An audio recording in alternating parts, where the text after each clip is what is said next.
Welcome to a Director's Cut conversation for the Speed Art Museum. I'm Stephen Reily, the director of the museum, and I could not be happier. This is like my favorite idea of a conversation ever because I'm being joined by Amy Sherald, who is a painter and is so many more things than that, but I want to talk to her today as a painter because she has shared with us what one critic has called the most important work of art of the 21st century.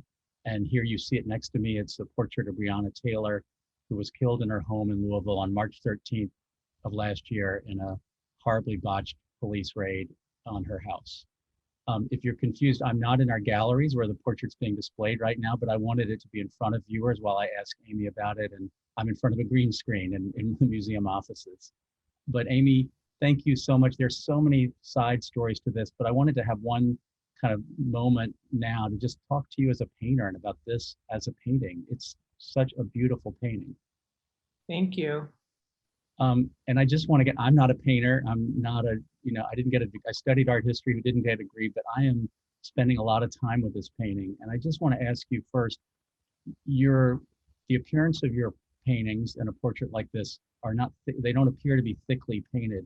But when I first saw it, when it came here, and we'd all seen it in reproductions countless times, Breonna Taylor's face is just overwhelmed me, and it continues to overwhelm me. How do you make that happen? I walk 180 degrees around her, and she's looking at you, whatever angle. She's like it's the humanity of this face created by oil paint is incredible. Tell me how you do it. I wish I knew I'm not sure. I mean, I go in the studio and I do what I do. But if I had to name it, I think that it's probably the fact that there are so many layers of paint on the face. I see that a lot of artists work like fairly quickly and they're able to render a whole face in a short amount of time. But for me, it's something that I take day by day, and I usually spend about 2 weeks alone on the face, and I kind of psychologically can't move on to the rest of the painting until the face is done. So I start at the top and I work my way down, and I go from dark to light, and by, I don't know, day 12 or day 13, I'm usually dry scumbling highlights on the skin. So I usually go from a process of painting to what I call unpainting, because I'm not actually like loading my brush with paint and putting paint on, but I'm like scrubbing paint on and kind of wiping it off a little bit to kind of get the effect that I want of skin and just I don't know, like the texture of it and suppleness. But when you look at it from the side, you talk about all these layers. They're super, super thin, right? Each one. More or less, yeah, I would say so. I don't use a palette knife or anything like that. I don't use extra big brushes on the face, but they are pretty thin. I use liquid as my medium, so it usually goes on, I guess relatively thin. Yeah, the last coats are like the thinnest though, but they're not glazes. They're not glazes. That's and then so the depth is added to at the very end. The paint is you use the dry paint to just. Yeah, the light is what really, being able to capture the smallest things, like just a little light around the lip, or, this area right here on her chin and the fullness in her cheeks. Those are the things that I don't like to use hard highlights for. I like the light to look natural on the skin, and it just, that's the way that I've taught myself how to do it. Yeah. So a visitor pointed out to me, if you look at the painting on the edges, you can see that there was an underlayer of ground that was red, or it appeared. Can you talk about that? Was the whole canvas painted red first? All my canvases are painted red first. It's something I've been doing for over a decade, and I'm not really sure why I started it. I think actually I do. Actually, I started it because in my earlier works, if you recall, I had the layering effect where people started to call it speckling, basically. But I would paint the background a color, and then I would layer a color on top, and then I would drip turpentine in order to kind of get that speckled effect. And red was oftentimes the color that I used. So when I decided to, when I kind of like phased out of that into the flat background, I still kept the red background because I didn't want to start on a white canvas. And now I've made one painting since without doing that, and I swear in my mind I think it looks different, even though you can't see it. But I think for me it warms it, and it it's like the blood in our veins, symbolically speaking.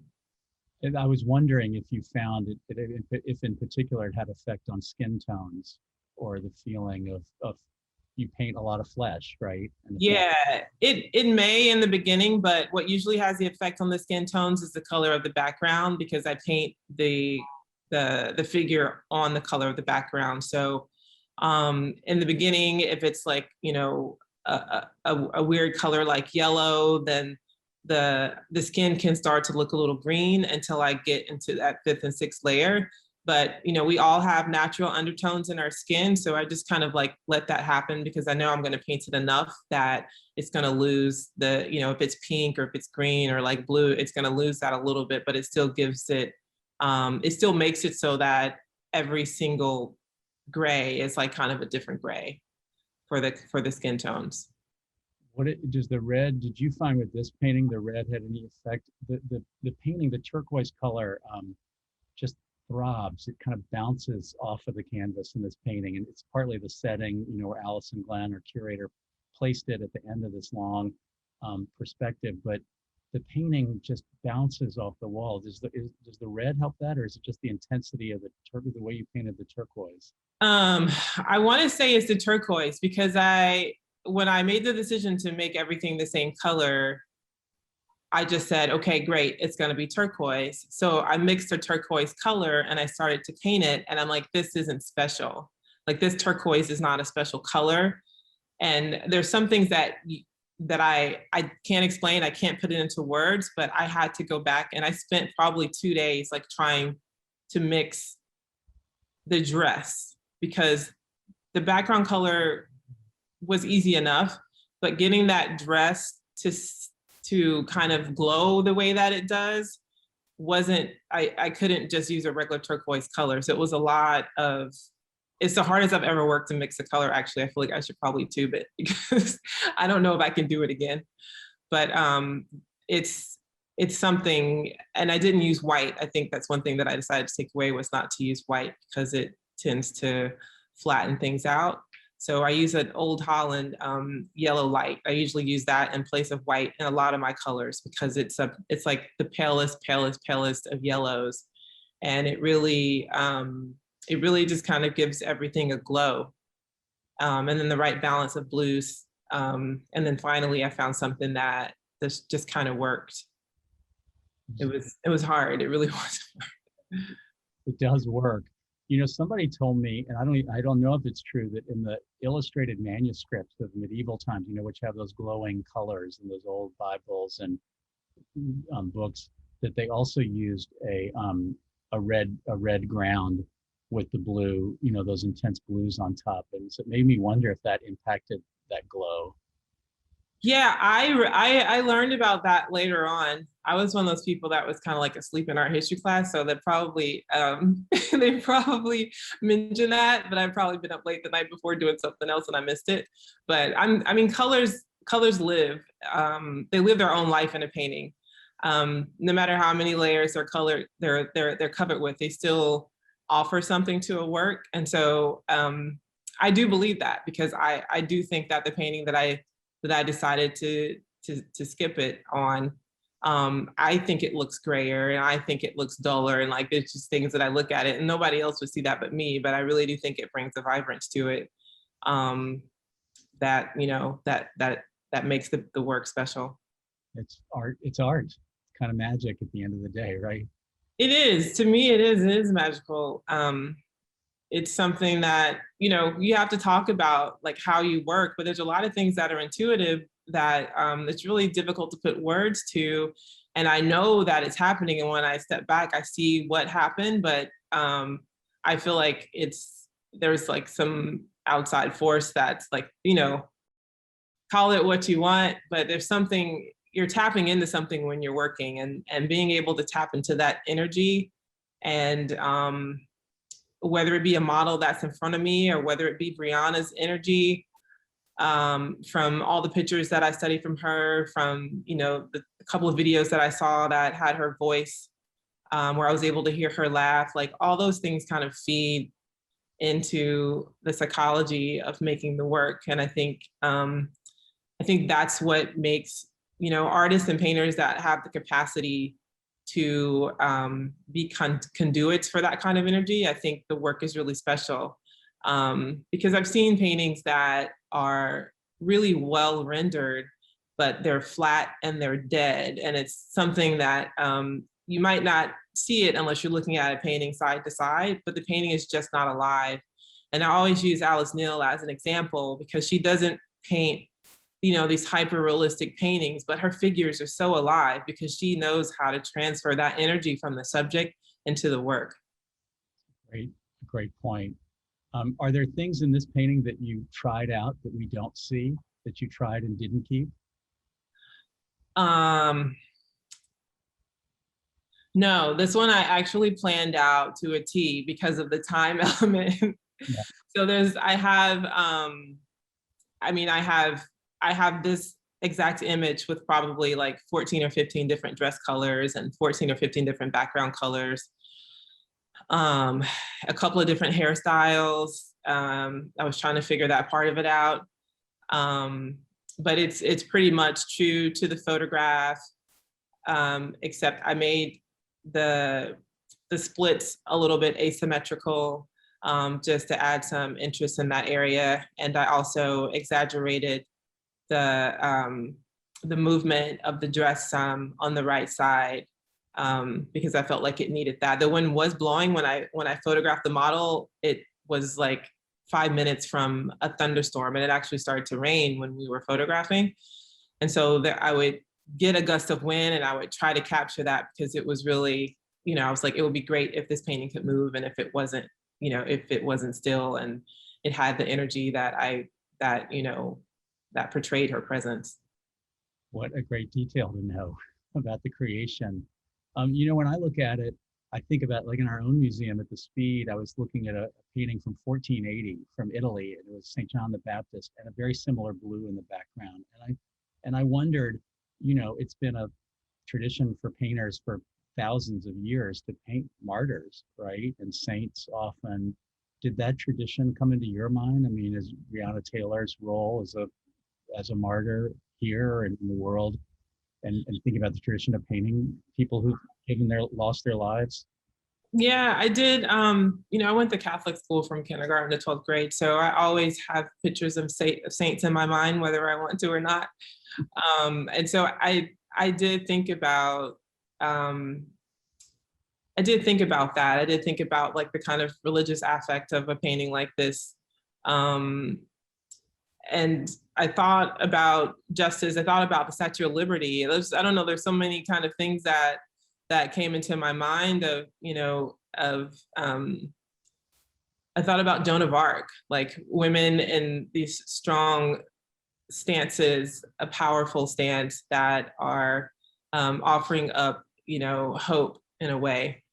And so, but I think Liberty Justice or Lady Justice, sorry, was like the one image because I was Googling around and I was like, there's something about this that's reminding me of something else I've seen before. And I think, especially with the color, that I coupled it with that.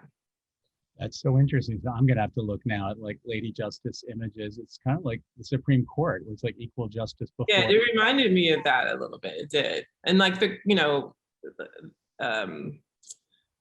like kind of a Greek goddess. I mean, there's so many ways that it fits into so many.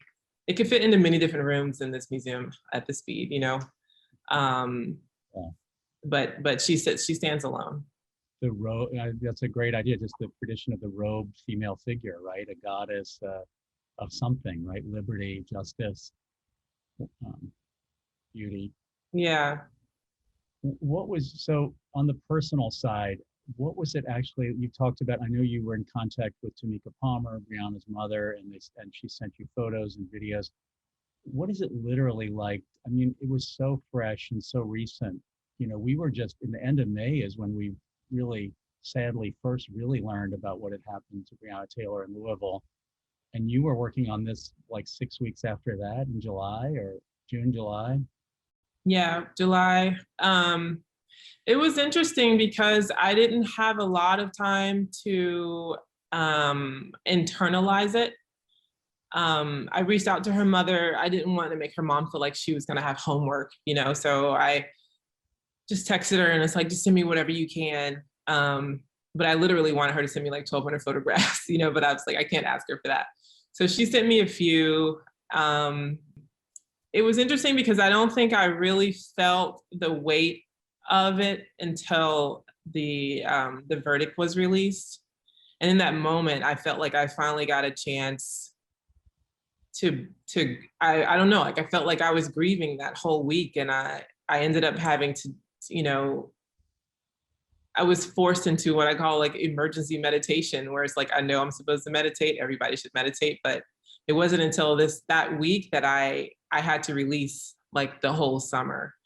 And I randomly came across a breathing meditation, and it, it all moved out of my body with tears and all of that. And it was something that I think, really helped me to get back to myself after doing a work like this, because it was pretty intense. And I talked to her a lot because I was like, it's really interesting to have to paint somebody that's no longer here, and not know them, not be able to ask a ton of questions, have to do your research, based off of a social media presence. And, again, like I probably could have reached out to the family more, but then I didn't want to, I just didn't want to have to burden them with anything else than, the things that they already had to deal with. So I felt like I had to like psychically tap into who she was, based on, the one thing that her mom did share with me was that she loved to get dressed up. So that was like the beginning point of like, well, let me find like a beautiful dress that I think, would represent her in this moment. You can give her that, right? Yeah. We feel the same way about Tamika Palmer, who's just, risen through this unthinkable, completely unimaginable tragedy to be so strong today. I walked her in and she was interviewed by NBC News in the museum. And once again, I felt like wanting to protect her. I felt like, oh my gosh, one more time she's having to go in front of the heats and cameras and strangers, and they handled it well, but still, this is her life. When we invited her in, because I always tell the story, we couldn't have done anything without your approval, and then we knew the next person we had to ask was Tamika Palmer, that we weren't going to do anything if she wasn't comfortable. And we invited her into the museum, and she said, I asked her about the portrait if she'd been in touch with you. And she said, yeah, you talked, she shared photos. And she said what she had loved about the portrait was that it depicted her daughter's uplifting spirit, which is what Anna showed the rest of the world. Yeah, and that she did mention that to me, and that's something that I, kept in the front of my mind when I was making the work. And you've done this because then what I thought about also is that, she's committed to the fight for justice, to the protest movement, and yet at the same time, that's not the spirit of the daughter she lost. And how when someone, dies like Breonna, they're known for the last 5 minutes of their life, not the 26 and a half years that came before. And what your portrait does is it bridges, I think, that 26 years to now the afterlife that, that I see her in the portrait. And I wanted to ask you, so I've spent a lot of time with it. I've spent as much time as I can in the galleries when museums open, because it's really powerful just to see people respond to the whole exhibit, Promise, Witness, Remembers, and the portrait and the timeline, which is in that Tamika wrote of her daughter Breonna's life. And, at first, and again, this painting had never left your studio, right? You had spent a lot of time with it. When it was first uncrated, it was the humanity of her face that touched me, and the depth of it. Over time, I've been really, what's overwhelming is really this unrelenting gaze. I mean, I feel like she is watching us, Yeah. She is watching to see what we do kind of with the story of her life and her legacy. I mean, does that resonate to you? What did you feel after watching this portrait that you made? Um, for me in all of my work, it's important that the subject be present with the audience. And especially in this one, I don't think I ever will make a painting where at least one of the subjects isn't engaged with the audience. And especially with her, I think it's a confrontation and a gentle confrontation and a conversation with the viewer about her life and who she represents now. Um, I think any other painting it any other way wouldn't have served her the way that I wanted to, and leave her legacy in this way, the way that I wanted to. Well, it's an extraordinary creative act, everything you brought to this. And I just thank you so much just for getting to talk about it. It's also a painting it's a lot of this is a work of art that has so much in it and so much potency, and how you're using it, both where it's going to end up and how you're going to be devoting the proceeds to Breonna's legacy. But I'm just so grateful for a moment just to realize it's also an extraordinary act of layered painting, and you're an amazing painter. And thank you for sharing that with the world. Thank you. I appreciate it.